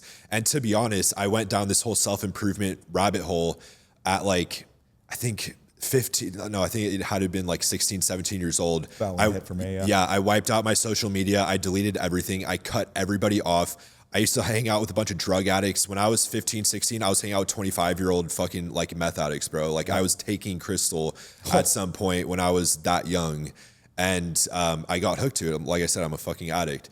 So I had to cut everybody off. I cut all those motherfuckers off. And the only people I kept near me were 2 motherfuckers. And those were the guys that actually cared about me and that I had known for a long time and that wanted to see me succeed and that wanted to succeed themselves. That's the only energy I kept around. So that's what ended up manifesting. Like you were saying, bro, you can't have people around you that are dragging you down, that are low frequency mentalities. They will pull you the fuck down. You need to surround yourself with winners too, that have that mentality. Even if they're not there, they got to have that mentality of wanting to win. Thinking about it, yeah. And that's how they get there. So you would say you started social media around high school time? So that's when I was just doing it being a consumer. So I wiped it all out. then I did start I used to do drop shipping. This was when I was 18 years old. I hit a successful drop shipping company. It was called Serene Falls. So I already have knowledge with marketing and shit like that. I put all my effort into that shit, bro. I came out with like $250,000 in Didn't profit. go to college? Didn't go to college. Good for you. I took that. So the original plan was to go into the military. I actually passed the ASVAB and I was about to be like enlisted, bro, in the Navy. But last second, my boy was like, bro, you have to try this drop shipping shit. I tried it, ended up working. I got like $2 in profit. And I'm like, how the fuck did this, how did this happen, bro? Like I'm sitting behind a computer and I just made $2 profit out of thin air. So at that point I knew I wanted to do the online business thing. Started this drop shipping company. In like a half a year, bro, I already had $250,000 profit. I sold the company. And like, I was just a little fucking hood rat bawling. You know what I mean? Like I got it. Yeah, dude, literally. So I got a Hellcat. I was just like, I went back to drugs. I started like going really bad. Like I was in and out of jail. I did, I think 6 separate times. I was in and out of fucking jail. Wow. I ended up doing a 2-month sentence. This was for evading and 3 DUIs. So it wasn't for actual like crimes, but it was just like stupid fucking adrenaline rush junkie shit. You know what I mean? So I did that, and that it definitely changed my life, because I knew at that point it was either I keep going down this path and I keep fucking up and I land in prison, or I gotta switch everything around and just do things the right way. So that was probably the biggest life experience that helped guide me in the right way than any college could ever have fucking taught me, bro. That experience in itself formed me to who I am today. So going back to your point, I had knowledge with social media, with blowing up accounts, all that shit. I did this to like 3 or 4 separate accounts, but it wasn't until that Serene Falls incense waterfall thing, it wasn't until then that it actually blew up. So that happened, got off social media again, sold the fucking company, and then it was like a year ago or 2 years ago now, I think it was about a year ago, I started Diagofit, which is my current page. Keep in mind, I already have knowledge with marketing and doing shit. So I started my page and I'm just posting what I like to do. I like fitness. Fitness helped me once I got out of jail. I devoted my whole life to optimizing my hormones, getting my body right, self-improvement. And I just started a page, bro. I'm like, this is what I'm doing. This is how I'm fucking training. This is how I'm dieting. That shit's oversaturated. No one gives a fuck. So then I started filming like, this is my cycle. That's how it fucking went, bro. And now I teach people all around the world how to properly mitigate sides when it comes to their cycles, how to properly get blood work, how to read blood work, how to run this shit and not fuck yourself up in the long term, pretty much is what I do. You got to tell me, quick sidebar, what was meth like? It was crazy as fuck, bro. So think about any upper you could possibly take, Adderall, cocaine, just multiply that shit by 10 and it lasts for like 8 hours. So it got to a very bad point. I think I was on for about 2 or 3 months daily, because once I get hooked on something, it's over, bro. I'm just fucking on it. So I was like, I got very anorexic. I was just ripping that shit, bro. I wasn't injecting it. I had homies injecting it into their fucking neck, but I was just snorting it. So I was taking the powder, and it got to a point, bro, where on the last day that I took it, I took like 2 ounces. I snorted that shit down the hatch, and it just like my nose started gushing with blood. I think I ripped a hole in my septum as well from this shit, but blood just started gushing out of my nose, and like my heart was like really started like fluttering and shit. And I was like, this is not good. So, and I was also in my parents' house at this time. I was a kid. I was a fucking kid, bro. I was in the bathroom. They know this was going on, or? No, they had no clue. How do they not know kids on meth? So I locked myself in my room, bro, because they were like kind of like controlling, you know what I mean? I used to fuck up a lot as a kid. I kind of just was locked in my room for the majority of the time. So I'm on this shit. I come down. I'm like borderline, like having a heart attack. I'm like, I got to go to the hospital. Like, I think I'm fucking ODing. I'm just looking at the walls and I see like angry faces, like screaming faces and crying faces coming at me. I look down at my arms. There's worms, like maggots that I'm seeing that are eating my skin. I feel that shit too. It's like ants crawling on you, bro. Yeah. And I just see worms like eating inside of my skin. It was the worst thing of all time, bro. But oh my God, that experience, like all these things have formed me to who I am today. And this is why I am sober. I don't partake in recreational drugs. I try to steer people so far away from rec drugs as possible. Unlike motherfuckers out here like Togi and all these people that are directly promoting this shit, it's very dangerous for society. Because if you do have an addicted personality, or if you're just a kid and you're taking this shit, like you fuck yourself up bad to the point where sometimes it's not recoverable. You can fry your fucking brain. You become one of these tweakers on the side of the road, like a crackhead, just fucking like, you know what I mean? Yeah, I swapped out alcohol for a little while. When I was in high school, I smoked a lot of pot, and I drank a lot. I got suspended from school twice, once for pot, once for alcohol. That was not exactly a peaceful trip for my parents either. But what I've been doing lately, and I'm curious your take on this, is I haven't been drinking at all. But when I go out, I do a little microdose of mushrooms. And I find that very stable. I'm in complete control. I can do whatever. I don't do stupid shit. Like, I don't throw up on anything. I don't like make bad decisions. I just feel great. I mean, for something like that, do you view that as a recreational drug? Or like, for me, I feel like it gives me kind of like a higher mental state, because mushrooms is one of the only drugs that actually increase neuroplasticity. You know, alcohol kills the brain cells, pot kills the brain cells. Mushrooms actually create new pathways in the brain. It's like psilocybin mushrooms. Correct, yeah. So I think that if you have self-control, if you're a normal ass person, your brain is wired properly, I've heard a lot of benefits. I have some clients that do that shit too with major success. But when it comes to like myself and people who are addicts and like drug addicts and have that addictive mentality, anything you take that alters your mentality, you're going to get hooked on, bro. At one point, I was also taking mushrooms and acid every fucking day for probably 7 months straight when I was a kid. When I was like, it was all in that same time frame of like 14, 15, 16, 17 years old. It was like a year straight, bro. So, and that definitely fucked with me mentally, like really bad, to the point where it was like, I thought I was permanently just stuck in a trip type shit, because I was. Yeah. But I didn't even realize I was doing it. It was just like happening. So if you have that self-control, if you are wired normally, it can work. I'm still going to steer people clear from it, because in my eyes, yes, it is technically like a rec drug. It comes from the ground naturally, but like if it alters your mentality, it can be addictive, bro. Do you think that addiction is something that you're born with, or do you think addiction is something that just requires a certain level of will and can be trained to not be addictive?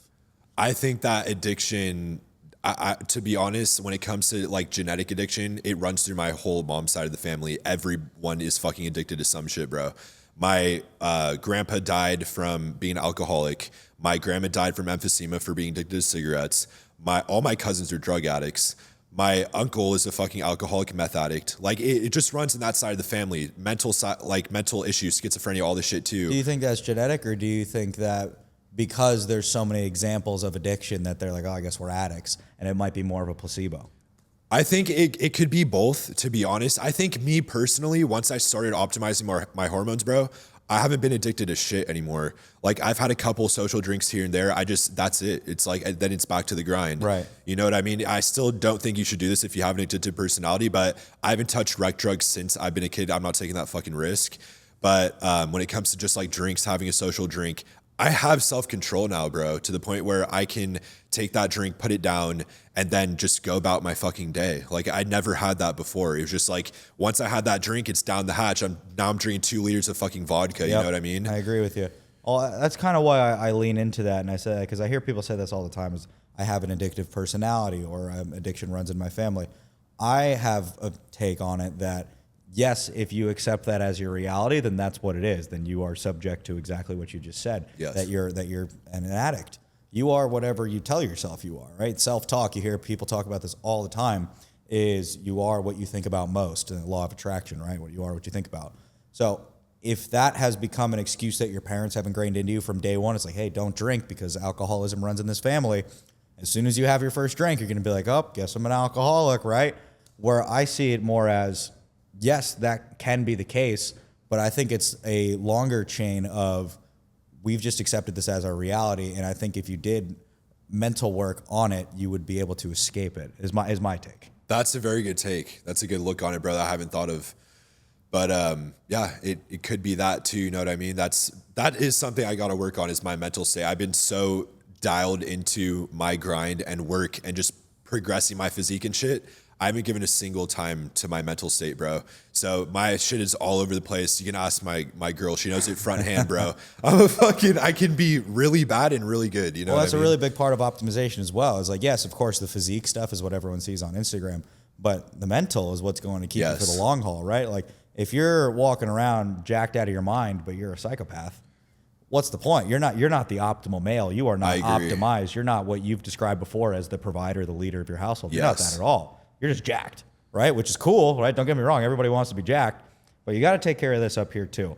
And especially when it comes to steroid use, this is where I think people get the most wrong done. Is it's almost been like kind of romanticized being manic. You know, you see like the Trend Twins, Manic Mike, right? And they talk about like, oh, like the voices in the head, and it's like a fun thing almost. It's like, oh, I'm going insane, right? I'm going fucking nuts. And sure, it's fun for a little while, but if you let that take over your life, you bet your ass your body's about to go down the toilet. Because you're not sleeping, you're not going to eat right, and your brain controls your entire nervous system, every muscle in your body. You know, if it's not in check itself, it's not sustainable to be the guy that you want to be. Yes. So there's a lot of things you can do when it comes to that. One of those, of course, is glutathione. I'm always going to recommend that. Popular one also that we move a lot of is NAD+. I've heard a lot of good things about this one. Shit rips. Yeah, bro. Oh my gosh. So that wasn't something I started until I owned my own company. When I was with my other company before, they didn't have it. It's one of the things that we added in. I was like, we have to have this.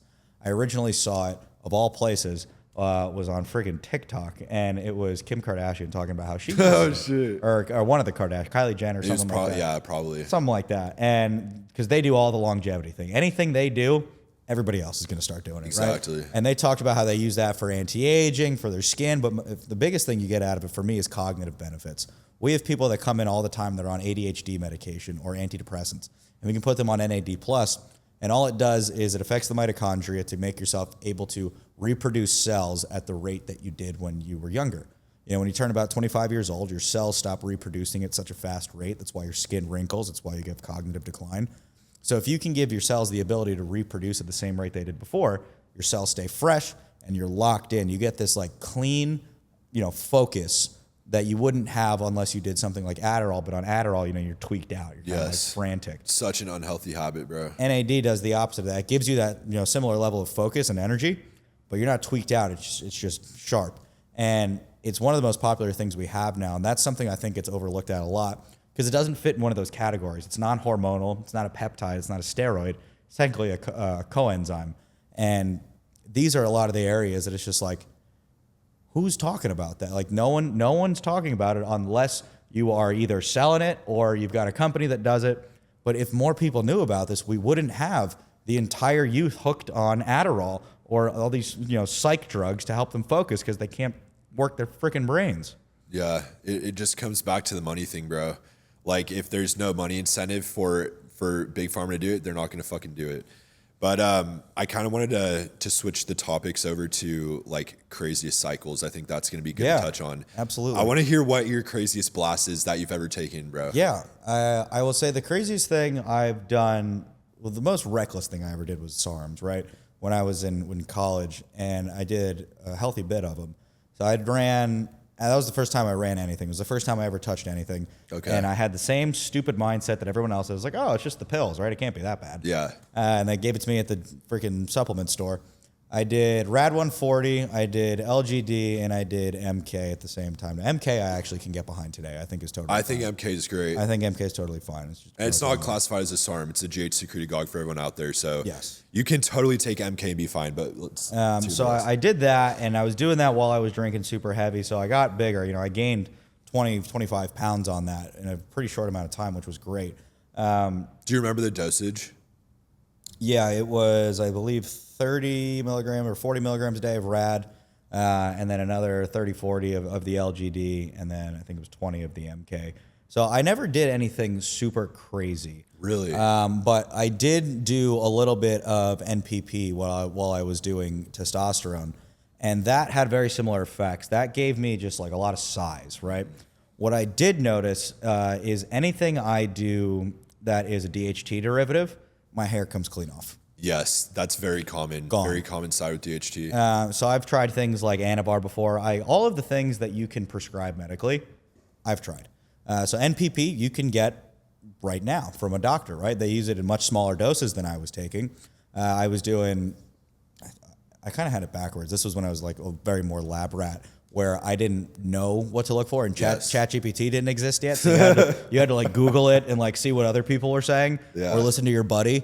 And I was doing like 300 NPP, but only 200 tests. And you're supposed to keep your NPP lower than your T. Yes. So I ended up getting a prolactin-induced gyno. Now I was able to get rid of that with cabergoline and things like that. But that gave me some weird mental effects. So I would say between those two, the SARMs made me look the most disfigured because I was doing them horribly. But the NPP gave me the worst mental effects. I was doing the NPP and the test at that time. And I would wake up in the middle of the night, at like 1:30 in the morning, and I just wouldn't go back to bed.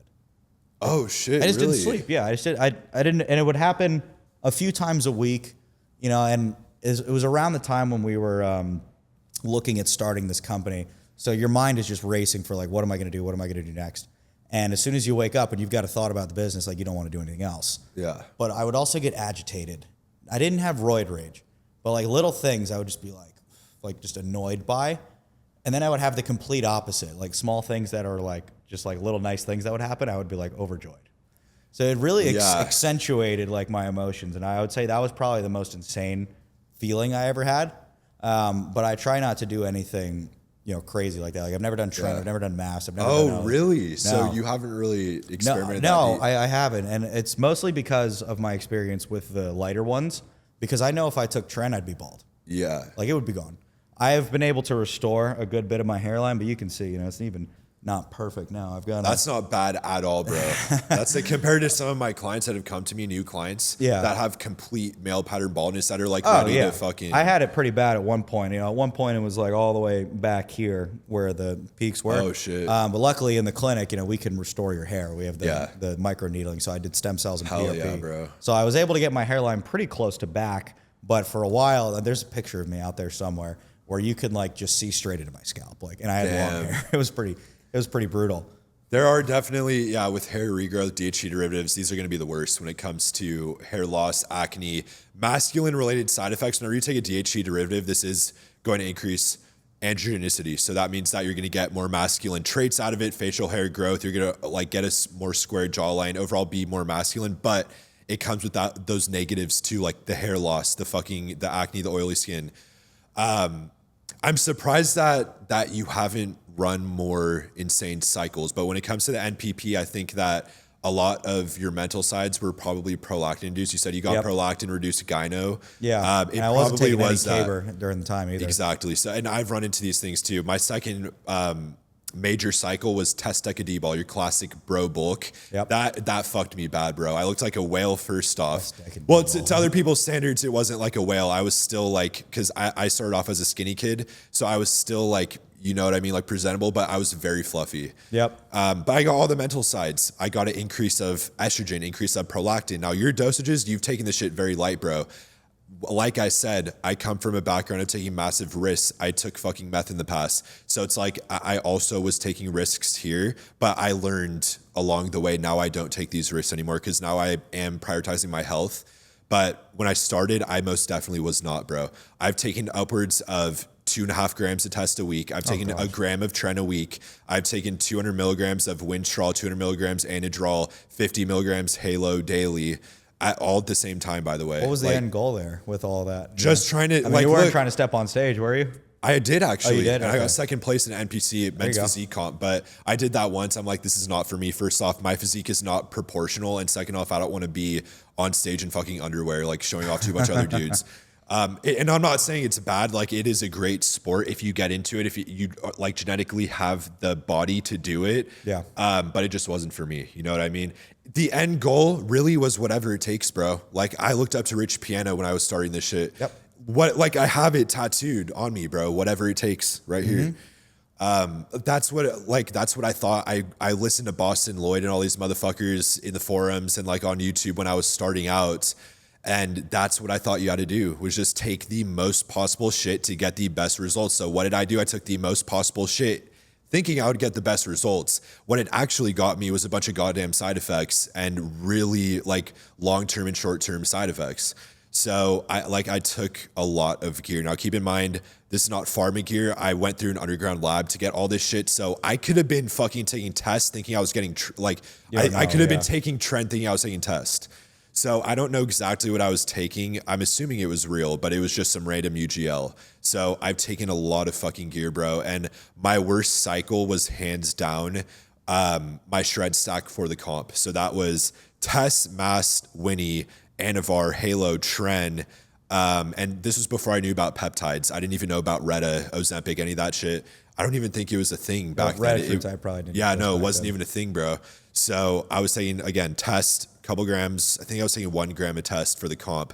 A gram of Tren, easy. I was taking a gram of that shit. I was taking 50 Halo a day, 200 Anavar, 200 Winstrol, and then like a gram of Mast as well. So I went like balls to the wall. I looked the craziest I've ever looked, felt like a death. I actually felt like I didn't even have a soul, bro, at that point. I was so fatigued. I would wake up and I would like be like falling. My liver was so out of control. Like the enzymes, alkaline phosphatase, AST, and ALT were so off the chart that it was like very alarming. My kidneys were getting very stressed from the Tren. The Halo and Tren combo turned me into a walking like furnace, bro. Like I was, dude, people would look at me wrong. My dad looked at me wrong, where he's like, what the fuck's wrong? Like, what are you doing, bro? And I just popped off on him, bro. Like, that's not me. I don't do that shit. I do have an irritable, like I am irritable normally off gear. I do have like sort of like an angry-ish personality. So when I take compounds like that, it makes it a million times worse. Where if I'm normal, I have the self-control to be like, what am I doing, bro? Like, what are you doing? You're not going to do that. But then when you get on these compounds, especially taking Tren and Halo together, you become uncontrollable. So like it could have been a lot worse. I could have made a lot worse decisions that landed me back in jail, maybe prison, if I didn't have the control and some shit happens on the street. You know what I mean? Like some damage can be done. You know what I mean? Would you say the irritability was your worst side effect? 100%, 100%. Now I did have like my RBC hematocrit hemoglobin out of control. Like my hematocrit was at 60, bro, during this cycle. And it's like, holy fuck, that's literally stroke. That's blood clot territory. But again, this was before when I was just taking shit recklessly before I knew how to mitigate shit. So I was kind of just doing whatever I had to do, bro. But yeah, you don't want to be taking shit like that. It's not good. Well, you're lucky you don't lose any of your hair, man. Did you get any like physical side effects, hair loss, acne, anything like that? None. I got genetically gifted with the hair, bro. I got luscious locks. If I'm being honest with you, like if I didn't get those side effects, I probably would have ventured into more dangerous territory. But as soon as I saw that, I'm like, is it worth it for me to get jacked if I don't want to take my shirt off because I'm going to have back knee all the way up my back? Like it's kind of counterproductive at that point because I'm not stepping on stage, right? It's not for me. And what's the point of looking so good and doing all this stuff to your body if I don't want to take my shirt off, right? Because for me, I love to go to the beach. There's a funny quote out there that says, I don't look good, or I don't work out to be healthy. I work out so I can look good on the beach, right? And at some point, I think that's where every dude starts. You don't start working out when you're 15 years old because you want to prolong your health, right? It's for the girls in the beach, You do it because you wanted to look cool at the pool party, right? You started off doing a couple crunches. You wanted to have a six-pack, and now all of a sudden you're blasting shit, right? This is what happens. So I work out to look a certain way. You know, it's what I like to do. It helps me feel more confident, and I like being strong. I don't want to have to worry about, do I look like disfigured? So I think I would have definitely ended up doing a little bit more if I didn't have these side effects, but in some ways it might have helped me out, and it probably veered me down that path of how do I look the best, the healthiest way? Because I know, okay, if I can look for all the ways that aren't going to have any side effects for me, but I can still get like 80% of the results, I would much rather do that. And you did it the perfect way possible. Like, if there was an ideal scenario for someone to start out and do this shit, like the hair thing was, I feel like a huge pusher in your whole journey. But like, if anyone could start off their journey to do this, like you'd want to do what you did pretty much. Because I've heard so much horror stories, bro. Like I have clients come to me that have absolutely fucking raped their bodies with this shit. And like they are suffering. I've had guys come to me that were infertile that didn't even fucking know it because they were just blasting their ass off for so long and now they can't have kids. I've had guys come to me with male pattern baldness, basically going bald to the point where they need hair transplants. I've had guys with like big milkers, and you don't want to have fucking tits when you're a guy, bro, and they're legitimately lactating. It's like there's a lot of things. Have you seen a dude lactate? I've lactated. Oh my god. I've lactated, bro. When I was you had taking, that shit coming out of you? when I so here's the thing. When I was taking Tren and I took Tren and NPP at one point together. So I've done pretty much everything besides insulin and diuretics. Those are the two things I've never touched. It got to the point where I couldn't wear white because there would be a stain? discharge stain, Oh my bro. gosh. I would go like this and there would be like brown. It wouldn't be white like milk. It's like, that's not what it is. It's discharge. yeah. It would be like a brownish liquid that would just pour out of my nipple. Oh my god. Bro, it legitimately, I would squeeze this and it would pour out. That's crazy. Like it was How old were you when that was disgusting. happening? I was, I think I was 20 when this happened. Yeah, bro. So like 3 years ago. And it's like, you don't want that shit to be happening when you're 20, bro. Friends are off at college and shit, and you're just milking your shit at home. Holy fuck, everyone's living normal life and I'm my out here God. fucking lactating. But Bro, that is crazy. that's something that you have to be worried about if you're taking 19 ors, if you're taking Ment, Deca, NPP, any of these compounds. Like if your prolactin gets out of control and you combine that with estrogen, if that's in a surplus, you can lactate and it's fucking disgusting. And you don't want to run into that shit if you're taking these compounds. That's why side mitigation is so important. There's a million things that we could talk about right now when it comes to side effects, both mentally and cosmetically. But you just have to know that you really have to be on top of this shit so it doesn't happen to you, because there really are so many factors, so many things that can happen in the short and long term. It's not worth the risk. You just want to make sure you're on top of this shit, get your protocol set up prior, and you're going to be good. Oh, absolutely. And that's who you want teaching you about this stuff, is the guy who's gone through it himself and done all of the hard lifting for you. It's like, I've done all of the bad things. Exactly. I've gotten all the side effects. Here's how you make sure they don't happen. It's like when you go get a personal trainer. I say this all the time. It's like, I don't want a personal trainer who is genetically gifted, crafted Greek god who's looked jacked since he was 12 years old. 100%. There's nothing that guy can teach me about fitness. He doesn't know enough because he's just been blessed genetically. Sure, he might work out, but if he's a hyper responder and all he has to do is a couple curls and he tells me to do the same thing, I'm not going to get that result. I want the guy that used to be a fat fuck that now looks diced. That guy knows how to lose fat and build muscle. I want the guy who fucked it up. I couldn't agree more, bro. That's why the people I used to look up to, call them a bad influence, call them a fucking good influence. Either way, Rich Piana and fucking Boston Lloyd, they had great genetics, but like, look at their beginnings, bro. Like they really started from nothing. All these guys that we see, like us, came from, like, we used to look like shit, bro. I'm assuming you said like shit. Yeah, so like we both were like low-key losers. I definitely was a massive loser. I was a skinny kid. Yes, I still pulled a little bit when it came to women, but not to the caliber that it is now. I mean, look at, like, I got a fucking model sitting over there. So About that, right? It's nice when it works out. But like we come from these backgrounds where we're not genetically gifted whatsoever. I'm not genetically gifted. If anything, I have poor genetics when it comes to my physique, to the point where I wouldn't be able to make it in a bodybuilding competition. I just don't have that symmetrical physique. I probably could make it to a certain degree, but not Olympia. And if I'm going to do something, I'm taking it to the very fucking top of the degree I can. That's why people ask sometimes, like, oh, you ever talk about competing? I'm like, no, because I physically could not do Mr. Olympia, even if I wanted to. I don't have the proportions for it. Exactly. So it's like, what's the point? Why start unless you're ready to go the distance? Yeah. And I think a lot of people mess that up in not only what they do with their life, their business, their family, their financial situation, and even, exercise. I think it's a weird thing that people kind of just want a taste of everything. And I think a lot of that does stem back to social media, where it's just like everything's out there in front of you all the time. And it's this whole grass is greener effect, that anywhere you go, it's going to be better elsewhere. And the reality is, the grass is green where you water it, but you can pick your yard, right? Like you can take what you've got and make that the best that you can. Yes. I read that in a book. It was called Good to Great. It was Jim Cron or something like that. Jim something. Good to Great. If you haven't read it, I would totally recommend it. And he talks about not necessarily how to get, like, a lot of self-help books are how do you go from a piece of shit to like really good. His is like, how do you go from good to the best? Like the guys that are doing the 80, the 90% of the work that we're probably doing, we're probably both doing a lot of the same stuff. I mean, you've grown a great page, you've had success in drop shipping, and you've got a good coaching program. How do you become the best at that? How do you get to the level of these guys that are just crushing it? And he's like, the number one thing that I took away from that book was, in order to be actually the best at something, you have to take what you are genetically able to do. There is no reality, no matter how hard I try, that I could win Mr. Olympia because my shoulders aren't far enough apart, my hip proportions, my hip flexors, everything like it, I couldn't do it. Why spend all my time, even though that's what I might want to do, why spend my time on something that I physically couldn't achieve? There is something that you were made to do.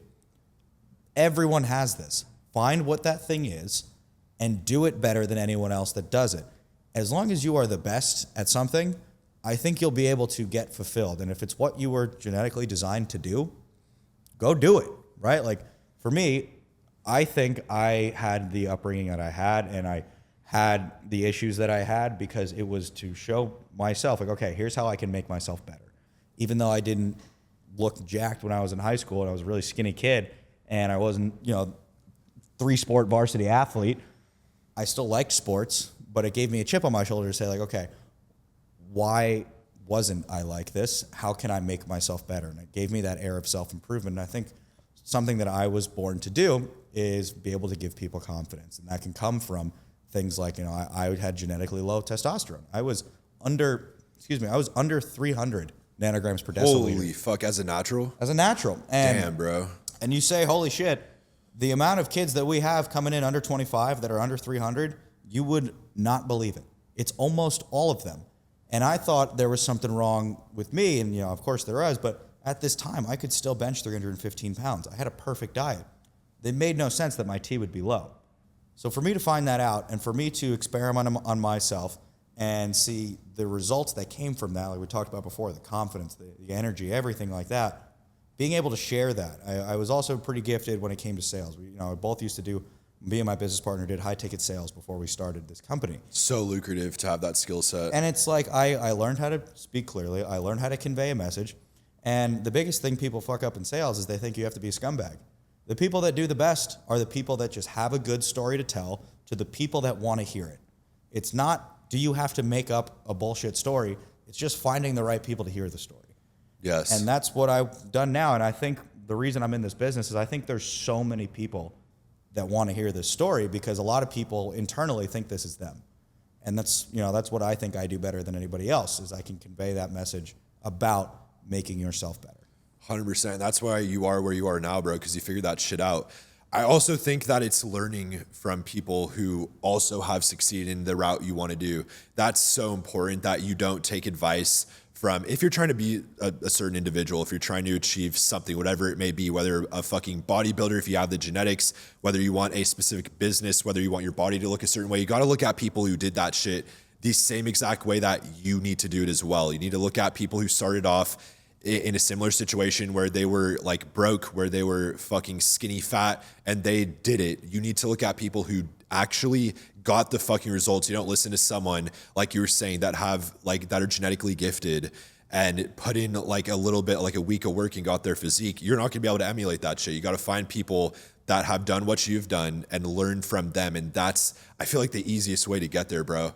I've had mentors in the past. I haven't paid anybody, but I've consumed hundreds of hours of content, bro, back before I did anything on what exactly I wanted to do, what I wanted to look like, how I wanted to run my business, what I want my overall picture to look in 5 to 10 years time.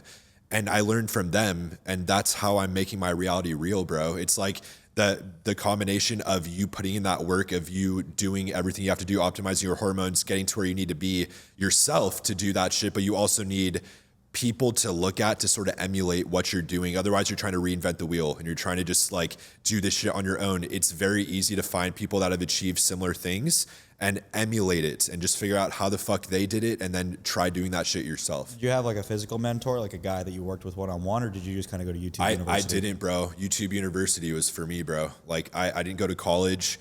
I learned everything I know now from forums and YouTube. And then, of course, when it comes to gear and health mitigation, my personal experience and trial and erroring on myself. That was the only way I could learn. I got a ton of data from forums, from YouTube, but you don't really learn unless you do that shit yourself to your own body. And the biggest thing I learned was that everyone's different genetically. Everyone is going to react differently to these compounds. I read people that had horrific sides from Tren, but I can, at 50 milligrams a week, I can take a gram of that shit and I'm still functional. So it's everyone's different genetically, and you really have to get that it goes back to the blood work thing. Figure out how you are genetically before you get on. And then that's when you win with your cycle. It's going to be a smooth sailing experience once you understand how your body is prior, how it works at a low dose, midway through the blast, and then post blast. Make sure you're fully recovered. Once you have that data, that concrete data on how your body reacts, shit's going to be a breeze with your cycle. Do you think people are prone or genetically like fat or out of shape, or that it's harder for some people, or do you think everyone is pretty much on a similar playing field when it comes to that? I think it's all a similar playing field, bro. Some people are going to have better genetics when it comes to blowing up their physique. Hyper responders to gear, they do exist. It's a very small percentage of people, but some people are lucky. They can take 100 milligrams of test a week and blow the fuck up and look like a fucking IPB pro. That's not me. That's not 99% of people. So I do believe that 99% of people, the people that aren't genetically gifted, are on the same exact playing field. Some people have faster metabolism. Some people have slower metabolism. Some people will react to certain foods a specific way. Some people will react to training a specific way, but we're all in the same game, bro. We all are trying the same compounds, eating the same food, doing the same training splits. Like you just have to find what works for you, and that's how you're going to win. It's different for everybody. So for someone who says, I have trouble losing weight, do you find it to be a little bit of a shortcut, like a lot of people describe when they start saying things like, I'm going to jump on retatrutide? Do you find that to be used for clinical purposes because someone is just genetically fat? Or do you think that's better used as, hey, just use this as a way to improve your body composition? So I think if someone's fat as fuck and they're like, I need to hop on Retta, that's a Band-Aid to a fucking problem. Unless you're going to take retatrutide for the rest of your life, that's a Band-Aid to a underlying problem that you have to fix. You should be able to get your diet and training dialed in way before you take any compound. You should have it in a place where you're consistently seeing progress with your weight loss or weight gain, whatever you're trying to do. You should be doing this shit naturally. Then once you get to a point where you see consistent progress over like a decent amount of time, maybe 6 months, a year, then you consider these compounds, because that's when you're going to see amazing fucking results. So you think it's better used more as a cherry on top as opposed to the main course? I believe so. Because a lot of times, especially in the medical field, they use it for the opposite way. They say, oh, you're really, really fat. You need this medically. And then the guy who takes it or girl who takes it, it's like, oh, I just want to kind of look a little better for beach season. They're like, oh, you're on drugs. I can go either way on this, to be honest with you. I think someone who is really, really fat might have just had so many factors that have led up to that point that it's now just so irreversible to them, because it is harder, not to say that it's an excuse, but it is harder to get up, work out, eat clean when you're hungry all the time, because your stomach is so far expanded. Yeah. Right. So I do think there's a sense of, if you are, really that out of shape, there's things like that you can take that can kind of kickstart your position or give you, a 50-yard head start before you get into the end zone. But I also think there's a lot of what you talk about where people just use it as a Band-Aid fix. They're like, oh, I'm taking retatrutide because I don't want to lift a finger. Yeah. And that's where it gets dicey on the medical side, is kind of determining who's who. Of course, we have plenty of people come in, and I absolutely think this is totally fine to use it as that cherry on top. You've been eating better, you've been losing weight, you've been exercising, and you just want the fat to come off a little faster. There is nothing wrong with adding in a compound to make these things happen faster, because you've already got control over it. That part I think is totally fair. But I do also believe it can provide the assistance to those who are maybe having trouble just kind of getting out of the starting gate. I think retatrutide is such an amazing fucking compound that's been created, bro, because it started off with semaglutide, Ozempic, then Turs, Mounjaro, and now it's Retta. Retta's the fucking meta, baby. So it's like, this shit, it works. The sides are nothing compared to semaglutide. And if Retta was a thing back when I was competing, holy fuck, bro, my prep would have been so easy. Yeah. But it's like, I've taken it now. I can eat like a fucking French fry every day and feel full. It's crazy as shit. Are you on it right now? I'm not on it right now, but I was taking it like a month ago. I was on it for quite some time. What was your experience like? It was amazing. It was amazing. Zero side effects, complete appetite suppression. Cognitive function went up too, which is pretty crazy. Yeah, a lot of people I've talked to got cognitive benefits as well. I just felt way more sharp, way more dialed, way more focused, which is amazing. I think a lot of that happens when you're not eating as much. Yeah, a lot of problems we have is you're digesting all day. Your body is so focused on digesting, it can't send energy anywhere else. It's a nail in the coffin. That's why people do things like intermittent fasting and things like that. But of course, you know, I do this for a living, so everybody I know asks me for all this different stuff. A guy I live with is another really successful entrepreneur. He moved in with us, in June 15th is when he moved in, and by July 20th, you know, he had lost 20 pounds. It's like, where else can you lose 20 pounds in a month and not lose muscle? Right? Like, he looked great. He felt great. He like, and it's life-changing for these guys. So that's something I'm really excited to see, because we're only on our third generation of GLPs. You know, the first one was the semaglutide, the second was tirzepatide, and GLP-3. Imagine where it's going, It's going to create some crazy things. And now I see the future personally where they will begin to compound these things. Well, there'll be retatrutide with a peptide, or retatrutide with TRT, or something of that nature, that it will not only allow you to shed fat like it already does, but you'll be able to build muscle at the same time. And that's why I'm really excited, because steroids, for example, we haven't had a new steroid since the 80s. They stopped making them because... Isn't that crazy? It's crazy. So imagine if they had let it continue, where they would be, right? Like the compounds that would exist. There has not been a new steroid created since then. There would be some crazy ass shit. They would have stuff that would have no side effects. Yeah. It just wouldn't happen, right? They're 3 generations into GLPs, and now there's no side effects. So we're now past the point of what's the trade-off? There's no trade-off. There's only positive. Now, how positive can they make it? And that's where I'm really excited to see over the next 2-3 years, where there's going to be some ridiculous things that come out. I am too. Hell yeah. We good? We still good on time? Okay, perfect. All right, we can do a closeout and then wrap it up. Yeah.